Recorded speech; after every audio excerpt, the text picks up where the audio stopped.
అందరూ సంతృప్తిగా భోజనం చేసిన తర్వాత వాక్యం వినటం అనేది చాలా కష్టమైన పని. నేనంటే నిలబడతాను కాబట్టి నాకు తప్పదు, నాకు నిద్ర రాదు. మీరు కూర్చొని వినాలంటే తెలియకుండానే నిద్ర వచ్చేస్తుంది.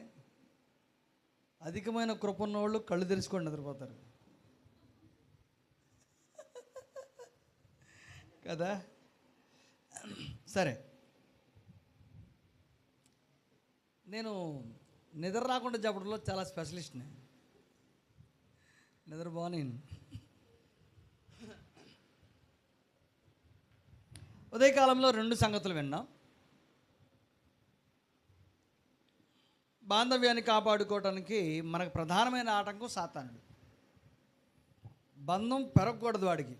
బంధం పెరిగితే లోకంలో చాలామంది యేసు ప్రభువుని ఈ సమాజం చూస్తుంది, అది వాడికి ఇష్టం లేదు. అందుచేత అల్పమైన స్వల్పమైన అపార్థాలని పెడార్థాలని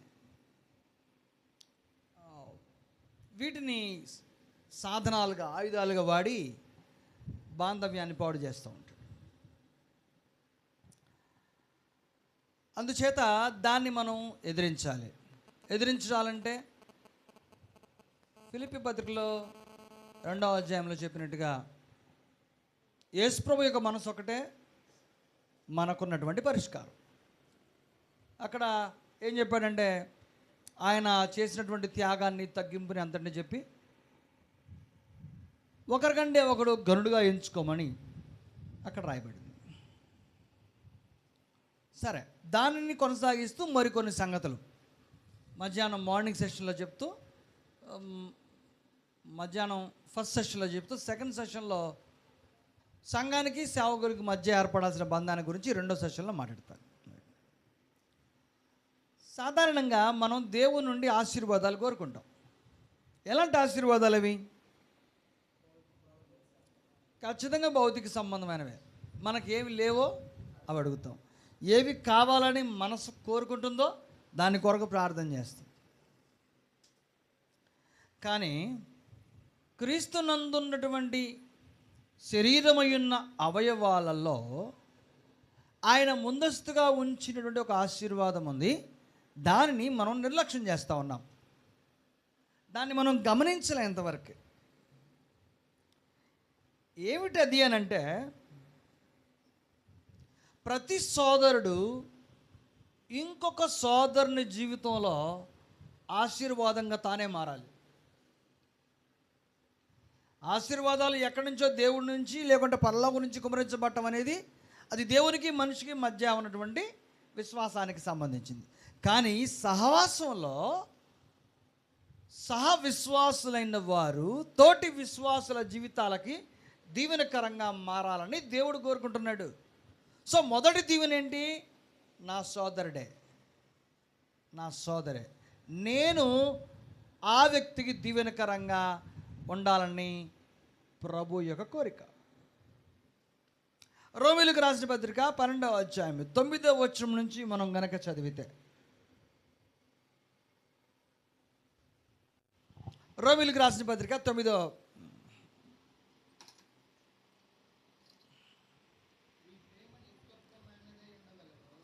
అధ్యాయం 9 నుంచి, మీ అంటే సోదరులని విశ్వాసులను ఉద్దేశించి రాయబడ్డ మాటలు ఒక్కసారి ఒక్కొక్క వచనం చదువుతూ ఉండగా అది ఎవరి గురించి రాయబడిందో ఒకవేళ నాకే అనిపిస్తే నాలో ఉన్నదేంటి లేనిదేంటి వీలైతే మీ నోట్స్ రాసుకునే ప్రయత్నం చేయండి. చదువుదాం. మీ ప్రేమ అంటే విశ్వాసుల గురించే కదా. సో మనందరి గురించి మన ప్రేమ ఎలా ఉండాలంట?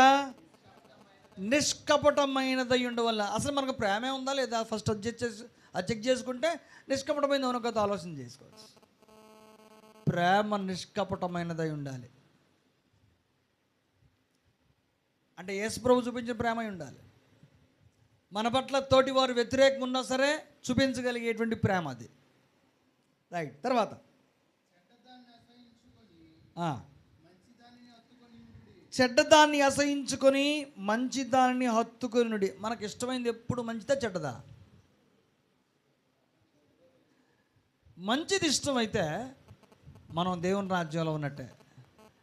చెడ్డది ఇష్టమైతే దేవుని రాజ్యంలో ఉండి రాజ్య సంబంధులు కాకుండా ప్రవర్తిస్తున్నట్లు లెక్క. తర్వాత సహోదర ప్రేమ విషయంలో ఒక్కని యందొకడు అనురాగము గలవారైండు. ప్రతి మాట చాలా లోతైనటువంటి భావం ఉన్నది ఇందులో. మనం చాలాసార్లు దీన్ని చదివి ఉండొచ్చాం. మనం చదవటంలో గొప్ప విషయం ఏమీ లేదు, దాన్ని ఆస్వాదించటంలో, అనుభవించటంలో గొప్ప విషయం ఉంది. నేను చెప్పాను, ఇక్కడ చదువుతున్నటువంటి వచనాల్లో లేకుంటే అనుభూతులలో, స్వభావాల్లో నాలో ఉన్నవన్నీ, నాలో లేనివన్నీ అనేది చర్చించుకుంటూ ముందుకు సాగుదాం. ప్రేమ విషయంలో ఒకందో కూడా అనురాగం గలవారై, ఘనత విషయంలో ఒకరినొకడు గొప్పగా ఎంచుకోండి. ఫిలిప్పీ పత్రిక ఆల్రెడీ చదివాం మనం దాన్ని. ఆసక్తి విషయంలో మాంద్యులు కాక, ఆత్మయందు తీవ్రత గలవారై ప్రభువుని సేవించుడి. నిరీక్షణ గలవారై సంతోషించుచు, శ్రమయందు ఓర్పు గలవారై ప్రార్థన యందు పట్టుదల కలిగినుడి. పరిశుద్ధుల అవసరంలో పాలు పొందుచు శ్రద్ధగా ఆతిథ్యం ఇచ్చుచుండిరి. మిమ్మల్ని హింసించు వారిని దీవించుడి. అబ్బో, మిమ్మల్ని హింసించే వారిని లేదు బ్రదరు, అట్లా వదిలేసేస్తే మళ్ళీ ఇంకోసారి చేస్తాడు. కాబట్టి you should give tit for tat. ఎప్పుడు బుద్ధి చెబితేనే భవిష్యత్తులో మంజోలు రాకుండా అనేటువంటి తెలివితేటల జ్ఞానం మందే. ఈ లోకానికి అది నిజమే, ఈ లోకానికి అది సబబే.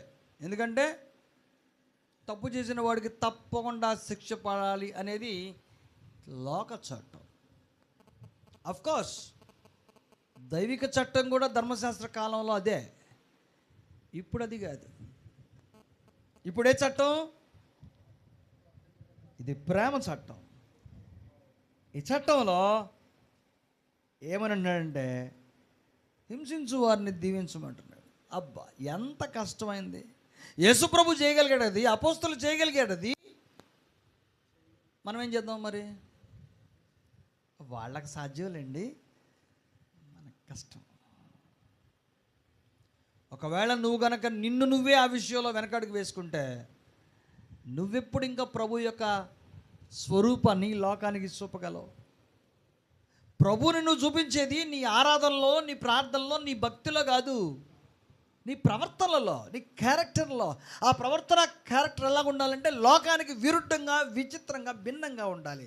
ఏమిటి లోకానికి భిన్నమైంది అంటే హింసించేవాడిని దీవించు. ఎరా, బుద్ధి లేదు, సిగ్గు లేదు. మొన్న ఆ రోజు ఆ మాట అంటే మళ్ళీ వెళ్ళి వాళ్ళ ఇంటికి పలకరిస్తావా అంటది లోకం. అవును, నేను వెళ్ళాలి.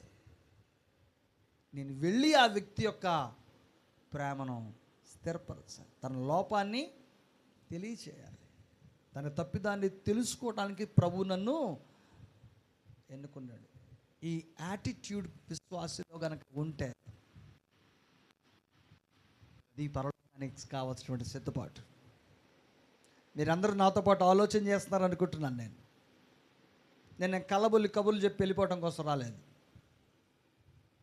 ఏ సహవాస ప్రేమలో ఆదిమ సంఘంలో నుంచి స్వాస్థ్యంగా తర్వాత సంఘాలన్నీ పొందినాయో, ఏవి మనం పోగొట్టుకున్నామో దానిని మిమ్మల్ని తిరిగి పునరుజ్జీవింపజేయటం కొరకు దేవుడు నన్ను ఇక్కడికి పంపించాడు. శ్రద్ధగా ఆతిథ్యమీయుడి, హింసించు వారిని దీవించుడి కానీ శపించవద్దు. సంతోషించు వారితో సంతోషించుడి, ఏడ్చు వారితో ఏడువుడి.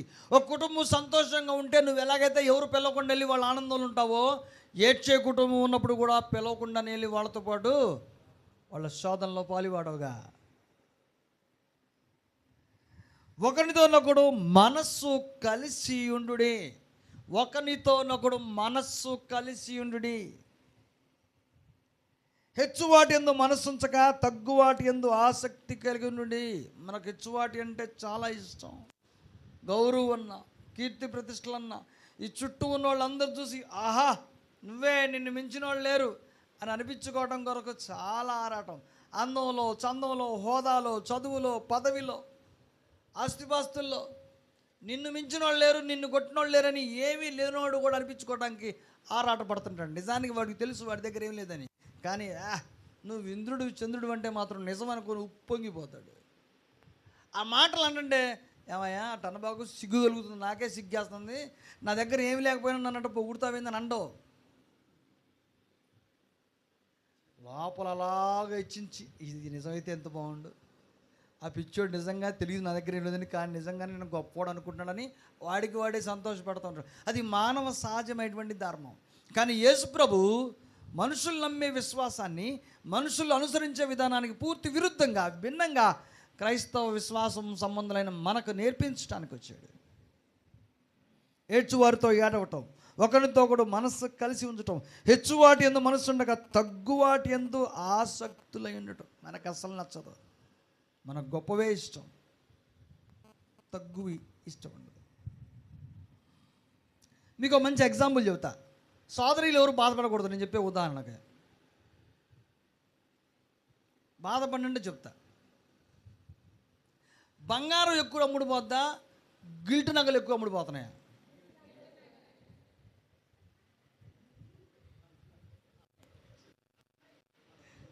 ఏం తక్కువని చెప్పారు?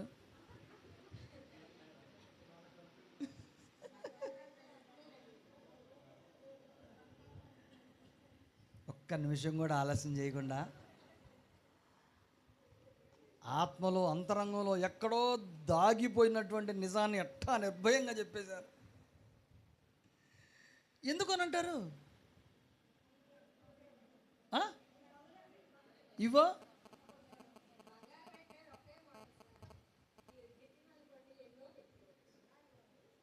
నిజమేనంటారు. అది డబ్బులుంటే ఏం చేస్తారు? డబ్బులుంటే బంగారమే కావాల్సిన మోడల్స్ కొనుక్కోగలుగుతాం. నేనెవరిని తప్పుపట్టలేదు, మన హ్యూమన్ టెండెన్సీ అది.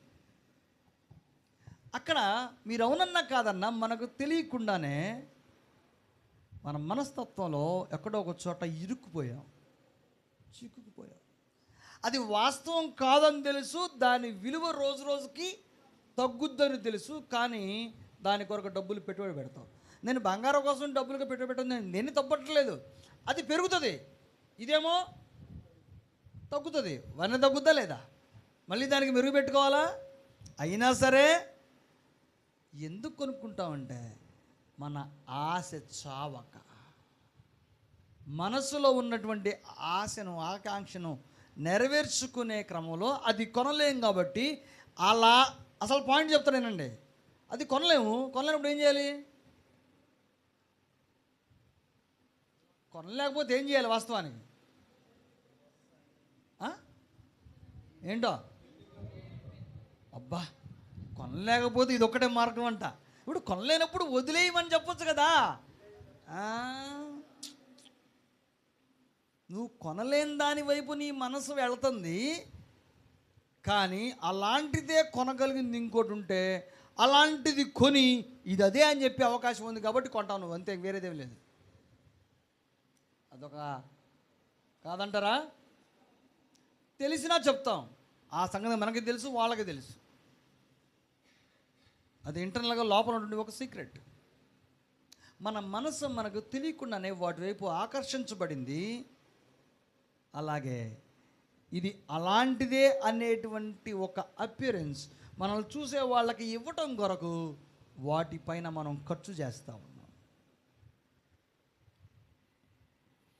ఎందుకంటే హెచ్చువాటి యందు మనకున్న మనసుకు గల కారణం అది, తగ్గువాటి యందు మనసు లేదు. ఇంకా అంటాడు, మీకు మీరే బుద్ధిమంతులమని అనుకోవద్దు, మీకు మీరే బుద్ధిమంతులు అనుకోవద్దు, కీడుకు ప్రతి కీడు ఎవరికి చేయవద్దు, మనుషులందరి దృష్టికి యోగ్యమైన వాటిని గురించి ఆలోచన కలిగి యుండుడి, శక్యమైతే చేతనైనంత మట్టుకు సమస్త మనుషులతో సమాధానంగా ఉండుడి, ప్రియులారా మీకు మీరే పగతిచ్చుకొనక దేవుని ఉగ్రతకు చోటీయుడి. రైట్. ఇందులో ఎన్ని ప్రిన్సిపల్స్? అన్ని ప్రిన్సిపల్స్ అయినా ఎవరికి ప్రిన్సిపల్స్? యేసును వెంబడించే వారికి ఉండవలసినటువంటి ప్రిన్సిపల్స్. ఇలాగా ఈ నియమాల్ని ఎవరైతే కలిగి ఉంటారో వారు అవతల వ్యక్తి జీవితంలో దీవెనకరంగా మారుతారు. ఎస్, ఇలాంటి వ్యక్తి నా స్నేహితుడైతే, ఇలాంటి వ్యక్తి నా పొరుగువాడైతే, ఇలాంటి వ్యక్తి నా తోటి క్రీస్తునందున రక్త సంబంధి అయితే ఎంత సంతోషదాయకమైంది. ఈ ప్రభు మనలో కోరుకున్న లక్షణాలు ఇవి ఉన్నవారు వారి సహచరులకు దీవెనకరంగా మారుతారు. రైట్, మరికొన్ని విషయాలు ఉదహరిస్తాను ముందు.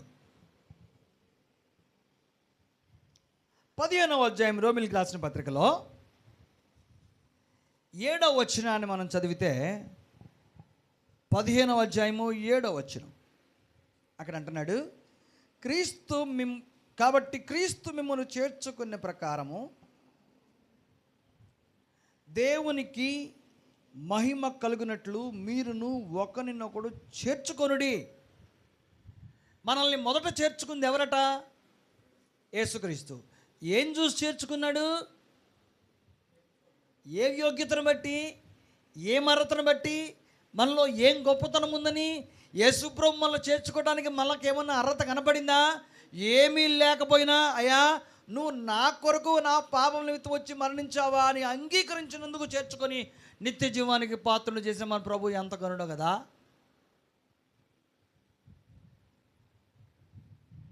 కాబట్టి క్రీస్తు మిమ్మల్ని చేర్చుకునే ప్రకారంగా మీరును ఒకరినొకడు చేర్చుకోండి. అనగా ఎవరినైనా చేర్చుకునేటప్పుడు హోదా, వృత్తి, ఘనత, గౌరవం, గొప్పతనం, యోగ్యత చూడొద్దు. ఎందుకంటే నేను నీ యోగ్యత ఏమీ లేకుండా చేర్చుకున్నాను నా రాజ్యంలోకి, మరి నువ్వు అది చేయలేవా? మనం కొంచెం బాగా నీట్గా వస్తే ఒక చేయరేస్తాము, శుభ్రంగా లేకపోతే ఇంకో కుర్చీ వేస్తాం. అవునంటారా కాదంటారా? వచ్చిన మనిషిని బట్టి మన ఇంట్లో వండే మెన్యూ మారిపోతుంది. అవునా కాదా? అవునా? గొప్పవారికి ఘనమైనటువంటి మెన్యూ ఉంటుంది,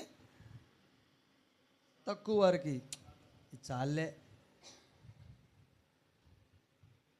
వాళ్ళు ఉంటే ఎంతకంటే బాగా తింటారా అండి అని అనుకుంటాం. వేటితో సంబంధం లేకుండా యేసు ప్రభు అందరినీ సమానంగా చూస్తూ చేర్చుకున్నాడు తన రాజ్యంలోకి. కొద్దివారినేమి, గొప్పవారినేమి, అల్పులైన వారినేమి, గొర్రెలైన వారినేమి అందరి కొరకు ఆయన ప్రాణం పెట్టాడు. కాబట్టి ఎలాంటి భేదాభిప్రాయాలు లేకుండా నువ్వు అందరినీ నీ కుటుంబంలోకి చేర్చుకునే మనసు యేసుని బట్టి నీకు ఉండాలి. అపోస్తలుడైన పౌలు అద్భుతమైనట్టుగా రాయబడ్డటువంటి వచనాలు, రాయబడ్డ ఈ పత్రికలు ఎంతగా మన జీవితాలను ప్రభావితం చేస్తూ ఉంటాయో. అందరూ వల్లే అర్హులే దేవుని యొక్క రాజ్యంలో. కానీ మనం ఎవరో మనకు తెలియకుండానే మనసులో కొంత తక్కువ భావాన్ని చూస్తూ ఉంటాం. మన స్థానిక సంఘంలో హెచ్చు తగ్గులు అనేవి ఎప్పుడు ఏ కారణం చేత కూడా ఉండటానికి ప్రభు ఇష్టపడ్డాడు. ఏ ఒక్క కారణం లేదు.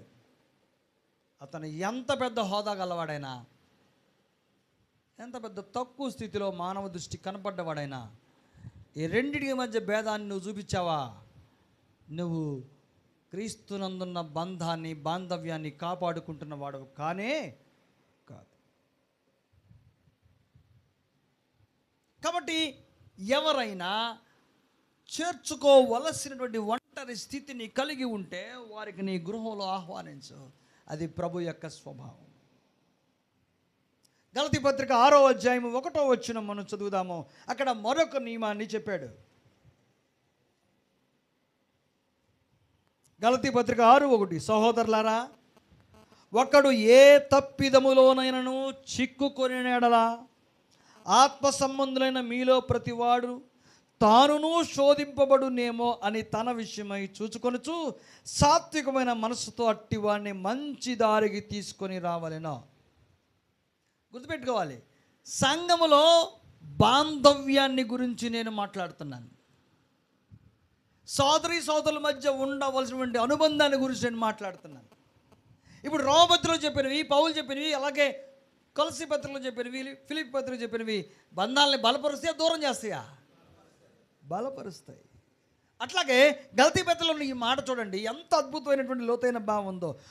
సోదరులారా, మీలో ఎవడైనను ఏ తప్పిదములోనైనను చిక్కుకుని ఎడలా, ఆత్మ సంబంధులని మీలో ప్రతివాడు ఎవరైనా చిక్కుకుపోతే, ఆ పాపంలోనే దౌర్బల్యతలోనే చిక్కుకుపోతే వెంటనే వాడిని చూసి ప్రసారం ఏం కావాలంటే,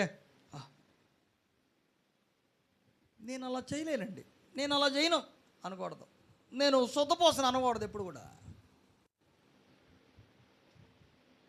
ఒకవేళ ఆ పరిస్థితిలో నేను కూడా ఒకరోజు చిక్కుకుపోతానేమో, ఒక నిస్సహాయుడిగా, నిర్భాగ్యుడిగా, సాయము అవసరమైనటువంటి ఒక వ్యక్తిగా అతను నువ్వు చూడగలిగి అతని మీద జాలితో, దయతో, కనికరంతో ఆ తప్పిదోల నుంచి బయటికి తీసుకొచ్చే ప్రయత్నం చేయవలసిన బాధ్యత మన మీద ఉంది. అంతేగాని అతన్ని నువ్వు ఈ పని చేసావు అని నిందించకూడదు.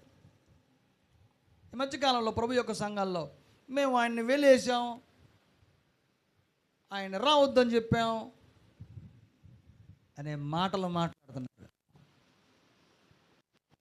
ఈ మాటకు అర్థమైంది, నువ్వెవరినైనా తీర్పు తెచ్చి వెలేసే పరిస్థితి, దూరం పెట్టే పరిస్థితి వస్తే పౌలు అంటున్నాడు, జాగ్రత్త, సహోదరుడు ఎవడైనా ఏ తప్పిదములనైనా చిక్కుకొని ఎడలా నీవును వట్టి తప్పిదములో పడతావేమో అని మొదట నీ విషయమై జాగ్రత్త పడి ఆ వ్యక్తిని ఏం చేయమంటున్నాడు, చేర్చుకొని ప్రేమతో, సోదరుడా ఇది మనం చెయ్యదగని పని, ప్రభు దృష్టికి అవమానకరమైన పని, దీని నుంచి నువ్వు తప్పుకోవాలి, నువ్వు ఈ పాపంలో నుంచి, ఈ తప్పిదం నుంచి బయటికి రావడానికి నేనేం చేయగలను, నేనేం చేయగలనని అతని కోసం ఆరాటపడే విశ్వాసం, భక్తి, సహోదర ప్రేమ నీకు ఉండాలని ప్రభువు మాట్లాడుతూ ఉన్నాడు. ఇక్కడ గుర్తుపెట్టుకోండి, మీలో ప్రతివాడు అనే మాట రాయబడింది. మీలో ప్రతివాడు అంటే ఏ భేదము లేదు, అందరూ పాపం విషయంలో ఎప్పుడైనా పడిపోయేటువంటి బలహీనమే. అందుకే మీలో ప్రతివాడు తానును శోధించబడునేమో. అంచేత ఎవరైనా పడిపోయాడంటే దానికి కారణం ఏందన్నాడు ఇక్కడ, అతడు శోధించబడి పడిపోయాడని దాని అర్థం. శోధించబడి, ఎవరైనా శోధించబడితే నువ్వు కూడా శోధించబడతావు తప్పకుండా. ఇవాళ కాకపోతే రేపు కాబట్టి ఎల్లుండి. అందుచేత దుందుడుగు మనస్తత్వంతో ఆ వ్యక్తి మీద దూషణ చేయటం, దాడి చేయటం, చర్య తీసుకోవటం కంటే ముందుగా చేయాల్సింది ఆ వ్యక్తిని చేర్చుకోవటం, మంచి దారికి తీసుకురావటం. లోకంలో కలిసిపోయినటువంటి విశ్వాసిని మంచి దారికి తెచ్చామనుకోండి, జీవితకాల సాక్ష్యం నీకది. ఆ వ్యక్తి లేచి ఒక్క మాట మాట్లాడమంటే మాట్లాడే ప్రతిసారి చెప్తాడు, నేను ఈరోజు ఇలా ఉండాల్సిన వాడిని కాదు, నేను ఘోరమైన తప్పిదంలో చిక్కుకుపోతే రక్షించబడిన తర్వాత కూడా నన్ను తిరిగి బుద్ధి చెప్పడానికి, దేవుని రాజ్యంలోకి తీసుకురావడానికి నా సువార్థికుడు అనిల్ ఎంత కష్టపడ్డాడో అని ప్రతి ఆ తప్పించబడ్డ విశ్వాసి సాక్ష్యం చెబుతాడో లేదా? ఆ రోజు సువార్థికుడికి కావాల్సినటువంటి ఘనతని ప్రభు ఆపాదిస్తాడు. నేను ఇలాంటి వ్యక్తిని కోరుకున్నాను. అంచేత ఏ తప్పిదంలోనైనా ఎవరైనా పడిపోతే లేవనెత్తే బాధ్యత నీకుంది. దాని అర్థం బంధాన్ని కాపాడుకోవటం అని అర్థం. తెస్సలోనికీయులకు రాసిన మొదటి పత్రిక 5వ అధ్యాయం 14వ వచనం. మొదటి తెస్సలోనికీ పత్రిక 5వ అధ్యాయం 14వ వచనం చూద్దాం. అక్కడ అంటాడు, సహోదరులారా, మేము మీకు బోధించినది ఏమనగా అక్రమముగా నడుచుకొని వారికి బుద్ధి చెప్పుడి, ధైర్యము చెడిన వారిని ధైర్యపరచుడి, బలహీనులకు ఊతమియుడి, అందరి ఎడ దీర్ఘశాంతము గలవారైనడి. గుర్తుపెట్టుకోండి, ఇక్కడ ఎవరికో బుద్ధి చెప్పమంటున్నాడు. బ్రాకెట్లో నువ్వెవరికి బుద్ధి చెప్పబోతున్నావో ఆ వ్యక్తి మీద కూడా దీర్ఘశాంతంతోనే బుద్ధి చెప్పాలి. అంతేగాని కోపంతో, కక్షతో, పగతో, ప్రతీకారంతో, దుర్మార్గుడు నువ్వు ఎలా చేసావు, నీకు బుద్ధి చెప్పమని లేఖనం చెప్పింది నాకు అనటం కోసం కాదు. అర్థమైందా? లేఖను నీకు గద్దించమంది, నిన్ను బుద్ధి చెప్పమంది, నిన్ను వెలివేయమంది అంటం కోసం కాదు ఇక్కడ మాట్లాడుతుంది. దయ, కృప, కనికర, వాత్సల్యత గల పరమ తండ్రి తన కుమారుని ప్రాణాన్ని నీ కొరకు అర్పించిన తర్వాత నువ్వు అర్పించాల్సింది అదే స్వభావం. అక్రమంగా నడుచుకునే వారికి బుద్ధి చెప్పాలంట, అక్రమంగా నడుచుకున్నందుకు కానీ ప్రేమతో, దీర్ఘశాంతంతో, అందరి ఎడల దీర్ఘశాంతంతో ఉండాలి. ధైర్యం చెండే వారికి ధైర్యం ఇయ్యండి. సంఘంలో ఒక్కొక్కసారి ఎవరైనా ఒక వ్యాపారస్తుడు బహుశా కుంగిపోవచ్చు, నష్టపరచవచ్చు. మంచి వ్యాపారంలో ఎవరైనా ధనవంతుడు నష్టపోయే అవకాశం ఉందంటారా లేదంటారా? ఉంటుందా? ధనవంతుడు వ్యాపారంలో నష్టపోతే అప్పుడు ఏం చేస్తాం మనం?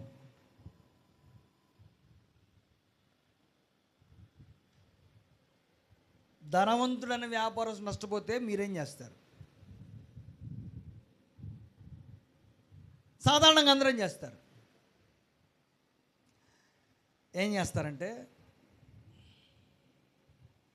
బాగా జరిగిందండి, బాగా జరిగింది, లేకుంటే ఈ సంపాదన అంతా ఎక్కడది, అంత అక్రమ సంపాదన కాదా అని ఏమీ తెలియకుండా పోయినా అంటావా లేదా? ఎందుకంటే ధనవంతునికి మంచి పేరు లేదు ఈ లోకంలో, సబ్జెక్ట్ అంతవరకే. కానీ అతనికి నష్టం జరిగితే ఇప్పుడు పాట పాడతావు, ఉన్నాడు దేవుడు, ఉన్నావయ్యా నువ్వు ఉన్నావు, ఎందుకంటే అడిగి శిక్ష పడింది కాబట్టి. ఒకరిని శిక్షించే అధికారము, తీర్పు తెచ్చే అధికారము ప్రభు మన చేతికి ఇవ్వాల. తీర్పు తీర్చువాడు ఒకడు గలడు, పగ తీర్చుట నా పని. ఏంటి మాటలన్నీ కూడా? ఏం అధికారం ఉన్న చేతిలో? నీకున్న అధికారం ఏంటంటే ప్రభు చేతికి వదిలిపెట్టే అధికారమే, కానీ నువ్వు తీర్చే అధికారం కాదు. లేదా తప్పు మార్గంలోకి వెళ్తుంటే బుద్ధి చెప్పడం కొరకు అతన్ని హెచ్చరించు, అంతవరకే. అంతేగాని మరేది చేయటానికి నీకు అధికారం లేదు. ధైర్యం చెందిన వారికి ధైర్యపరచుడి, బలహీనులకు ఊతమీయుడే. నేను ఉదాహరణ చెప్పాను నేను నీకు. దావీదు ఎంతగా కుంగిపోయి ఉంటాడు తన కుమారుడు అయినటువంటి యోనాతాను తనకు వ్యతిరేకంగా రాజ్యంలో మనుషులు రెచ్చగొడుతుంటే. క్షమించాలి, అబ్షాలోము ఎంత నష్టపరిచాడు, ఎంత గాయపరిచాడు తండ్రిని. కానీ అదే దావీదుకి ప్రాణాపాయ స్థితిలో వెన్నుదన్నుగా ఉన్నటువంటి యోనాతాను తన శత్రు కుటుంబంలోని దేవుడు లేపాడు. గుర్తుపెట్టుకో. తండ్రి ఏమో చంపడానికి జరుగుతుంటే కుమారుడేమో కాపాడటానికి గంటపడుతున్నాడు. ఏమర్థమవుతుంది ఈ కథలో? దేవుడు ఒకే ఇంట్లో వీళ్ళిద్దరిని ఉంచగలడు నీ కోసం. ఒకే ఇంటిలో వీళ్ళిద్దరినీ నీ కోసం ఉంచగలడు. కానీ మనకేం కావాలి? దానికి దావీదు వంటి సహనం, ఓర్పు కావాలి. నిజానికి దావీదుని, సౌల్ని ప్రతిఘటించటం, ఓడించటం దావీదుకి ఎంత పని?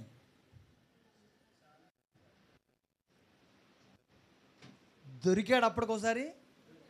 ఏం చేశాడు? సౌలు సిగ్గు వింతలు తీసుకోవడానికి వెళ్తే వస్త్రపు చెంగును కోసి దూరంగా వెళ్ళి, నా చేతుల్లో ఉంది వస్త్రపు చెంగు కాదు నీ ప్రాణం అని చెప్పాడు.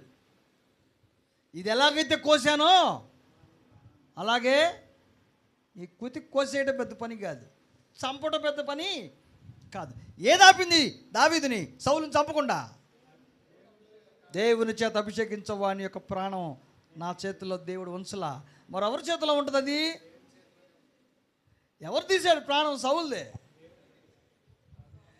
చంపడానికి ఎన్నిసార్లు దావీదుని ప్రయత్నం చేసినా ప్రతిసారి కాపాడినవాడు దావీదుని దేవుడే. అలాగే ఆయన ప్రాణం కాపాడబట్టడానికి చంపడానికి తరుగుతున్నటువంటి సౌలు యొక్క కుమారుడైన జోనాతాన్నే లేవనెత్తాడు. దావీదు యొక్క హృదయం జోనాతాను హృదయంతో కలిసిపోతే ప్రాణాపాయంలో నిలబడగలిగారు. ఈరోజు ప్రభు యొక్క సంఘంలో మన హృదయాలు ఎవరితో అయితే కలిసిపోతాయో వాళ్ళ ప్రాణాలు మన వల్ల కాపాడబడాలి. అంతేగాని బాగా జరిగింది ఇట్లాగే ఉండాలి అని కీడు జరిగిన వ్యక్తిని బట్టి, నష్టపోయిన వ్యక్తిని బట్టి, ఏడుస్తున్న వ్యక్తిని బట్టి, రోధిస్తున్న వ్యక్తిని బట్టి నీ జీవితంలో సంతోషం కలిగిందా, శిక్ష అట్నుంచి నీ మీదకి వస్తుంది, గుర్తుపెట్టుకో.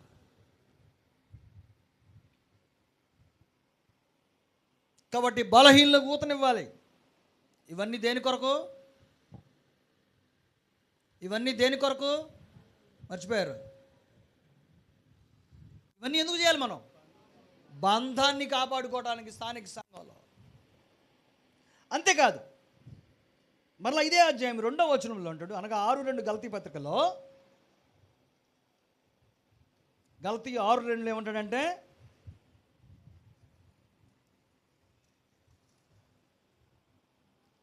ఒకని భారములు ఒకడు భరించి ఇలాగు క్రీస్తు నియమమును పూర్తిగా నెరవేర్చుడి. మనం నెరవేర్చాల్సింది క్రీస్తు నియమము. క్రీస్తు నియమం నెరవేరుద్దామా? నెరవేరుద్దాం. నెరవేరుద్దామా? అందరికి ఇష్టమే. దానికి ఏం చేయాలి? ఒక్కడి భారాన్ని మరొకడు ముయ్యాలయ్యా అంటే ఎట్ట అనుకోలేదు. మేము ప్రార్థన చేయటం ఏమో అనుకున్నాం, ఇంకా ప్రార్థన చేద్దాం అనుకున్నాం, కానీ భారాలు భరించడం అంటే కొంచెం కష్టం కదా. ఒక్కని భారములను ఒకడు భరించడానికి సిద్ధపాటు మనసు నీకుందా?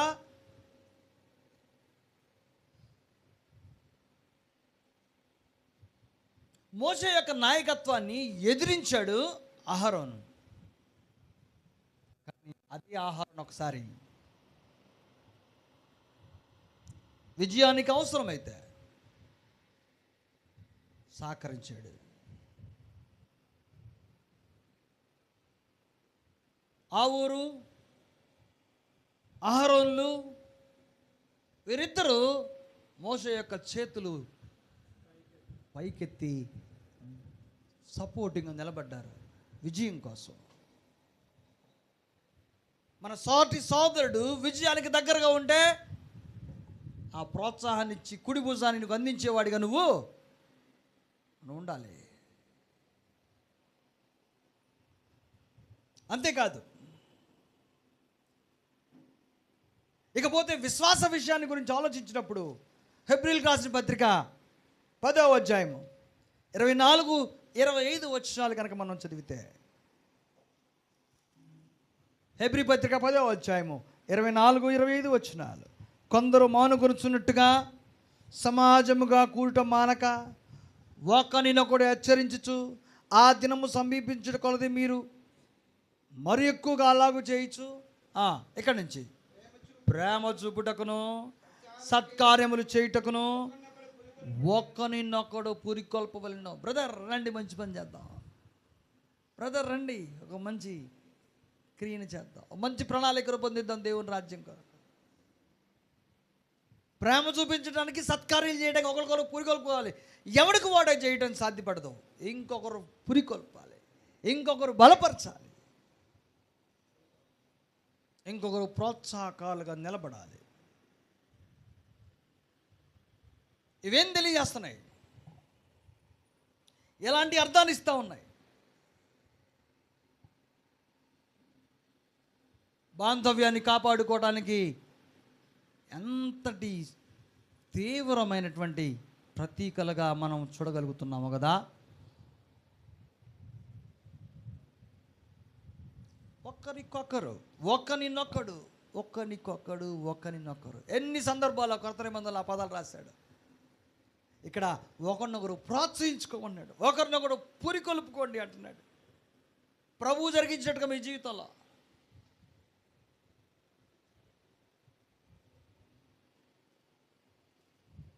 అంతేకాదు, సాధారణంగా మనం ఏం చేస్తామంటే మన పనులు మనం చేయడానికి ఇష్టపడతాం. మన పని మనకు ప్రయారిటీ, అవునా కదా? ఇంకొకళ్ళు వచ్చి హెల్ప్ చేయమన్నారు అనుకో, చెయ్యాలనుంది కానీ టైం లేదు. నీ పని గురించి టైం చూస్తావా? అక్కడ టైం చూడవు. ఇంకెవరిని అడిగితే మాత్రం టైం సరిపోదు. చేయాలని మనసున్న టైం లేదు నాకు, బిజీ, మరి చాలా బిజీ. అందుకే 5:11 అంటాడు తెస్సలోనిక పత్రికలో, కాబట్టి మీరిప్పుడు చేయుచున్నట్టుగానే ఒకరినొకడు ఆదరించి, మళ్ళీ ఇక్కడ ఒకరినొకడు ఒకరినొకడు అనే మాట ఎన్ని సందర్భాల్లో కొత్త నిబంధనలు ఉందో, అక్కడ ఏమేమి చేయమని రాయబడిందో అవన్నీ మనకి ఆపాదించబడాలి. ఒకరినొకడు ఆదరించి ఒకరినొకడు క్షేమాభివృద్ధి కలుగు చేయడు. అందరూ బాగుండాలి, నా సోదరుడు బాగుండాలి, నాకంటే నువ్వు బాగుండాలని కోరుకున్నప్పుడు నేను బాగుండాలని కోరుకుంటాము. అది ప్రభు యొక్క ప్రేమ. Let the other be the first priority. నీ సోదరుడు నీకంటే అత్యంత ప్రాముఖ్యమైన వాడుగా నీకు అనిపించినప్పుడు ప్రభు నిన్ను ప్రాముఖ్యమైన వాడిగా ఎంచి నీ కొరకు ప్రాణం పెట్టినటువంటి అది నెరవేర్చబడుతుంది.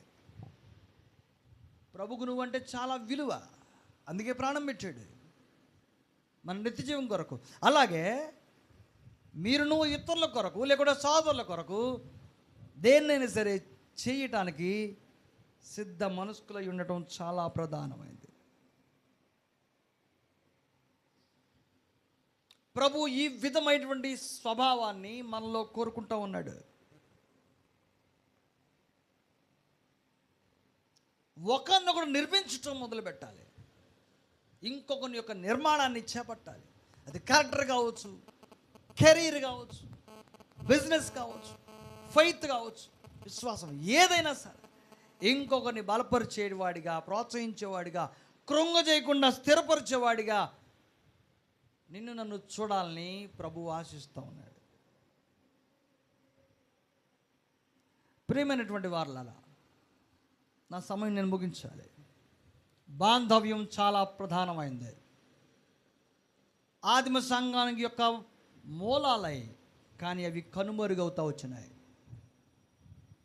ఈరోజు ప్రభు యొక్క సంఘాల్లో 100 మంది ఉన్నా సరే ప్రేమ ఉంది అనే మాట బలవంతంగా చెప్పాల్సిందే, కానీ నిజానికి కనబట్టాలి. కానీ మన కోసం ఆయన ప్రాణం పెడితే వచ్చినటువంటి రక్షణని ఇంత నిర్లక్ష్యం చేస్తావా? ప్రభుని, ఆయన ప్రేమని క్రియాశీలకంగా మన జీవితంలో ఆయన సజీవుడని లోకానికి చూపలేవా? వాళ్ళకు చూపాలంటే, చాటాలంటే నువ్వు మొదట చూపించాల్సింది నీ సోదరుడి విషయంలోనే కదా. నీతో పాటు ప్రతి ఆదివారం రొట్టె విరిచేటువంటి కుటుంబం కోసమే కదా.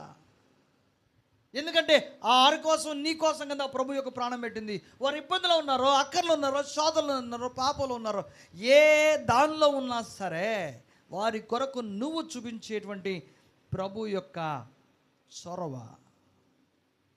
బంధాన్ని కాపాడుతుంది.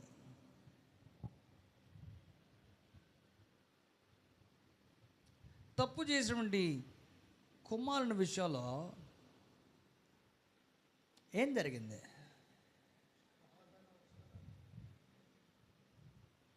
తప్పైన కుమారుని గురించి ఉపమానం మనకు తెలుసు కదా. ఏం జరిగింది అక్కడ?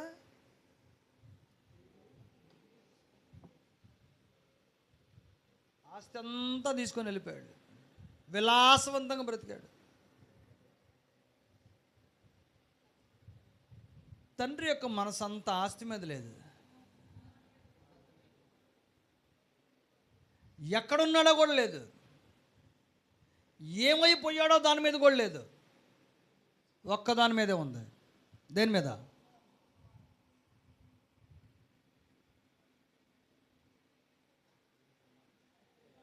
ఎప్పుడు తిరిగి వస్తాడని దాని మీద ఉంది. ఎప్పుడు తిరిగి వస్తాడా అని. తిరిగి వచ్చాడు. ఆ తండ్రికి అంతకంటే కావాల్సింది మరేమీ లేదు. మనం ఎప్పుడు తిరిగి వస్తామా? విశ్వాస సంబంధమైన ప్రయాణంలో పోగొట్టుకున్నటువంటి ప్రేమని, సహవాస బంధాన్ని, శిష్యత్వాన్ని ఎప్పుడు తిరిగి స్థానిక సంఘాల్లో పునరుద్ధరిస్తామని ప్రభు మనం తట్టు చూస్తూ ఉన్నాడు. నేను ఒక మాట చెప్పాను ఇక్కడ కూర్చున్నప్పుడు, నాకు ఒక సంతోషం కలిగింది. చూడగానే ఈ బిల్డింగ్ చాలా చిన్నది, ఇక్కడ స్థానిక సంఘం కూడా ఖచ్చితంగా చిన్న స్థానిక సంఘమే, అదే మీ బలం, గుర్తుపెట్టుకోండి. I just want to encourage you this day. మీ బలం ఇది. ఈ చిన్న మందిరంలో చిన్న సంఘంగా మీరున్నారు అనుకుంటున్నారేమో, అనుకుంటున్నారా లేదా? పెద్ద సంఘం అనుకుంటున్నారా మీరు? నాకు తెలియదు. సాధారణంగా అందరూ ఎక్కడైనా సరే మాది చిన్న సంఘం అని అనుకుంటుంటారు. బట్ ఒకవేళ మీరు అలాంటి భావనలో ఉంటే అక్కడే మన బలం ఉంది. ఏంటా బలం తెలుసా? ఈరోజు విన్నటువంటి వర్తమానం ఆధారంగా ఒక 1000 మంది ఉన్నటువంటి సంఘానికి సంగతి చెప్పాను అనుకోండి, ఒకవేళ వాళ్ళు ప్రయత్నం మొదలుపెట్టినా కష్టంగా ఉంటుంది చేయటం. కొద్దిమంది ఉన్నటువంటి సంఘానికి ఈ సందేశం అందింది అనుకోండి, వారు మొదలు పెడితే అతి తొందరలో ఆ బంధాన్ని తిరిగి పునరుద్ధరించే అవకాశం ఉంటుంది. That's where you are blessed. మీలో ఎవరెవరి మధ్య ఏ బంధం ఎడమైందో ఆలోచించుకోండి. మీ ముందున్న ప్రశ్న ఒకటే, నేను ఎవరిని దూరం పెట్టాను? నేను ఎవరికి సహాయపడకుండా ఉన్నాను? ఎవరి విషయంలో కఠినంగా ఉన్నాను? ఎవరు నాకు బాంధవ్య విషయంలో దూరం అవుతున్నారు? నేను ఎవరి విషయంలో ప్రభు యొక్క ప్రేమను కనపరచలేకపోతున్నాను? నువ్వు ఆలోచించలేకపోతే నిన్ను పడగొట్టాలని, సంఘములో ప్రేమ బాంధవ్యాన్ని చెరపాలని కాచుకొని కూర్చున్నటువంటి సాతానుని బలపరిచినట్లు లెక్క. వాడు తెగిన బంధాన్ని మరింత తెంచగలడు. ప్రభు యొక్క వాక్యం తెగిన బంధాన్ని బలపరచగలదు.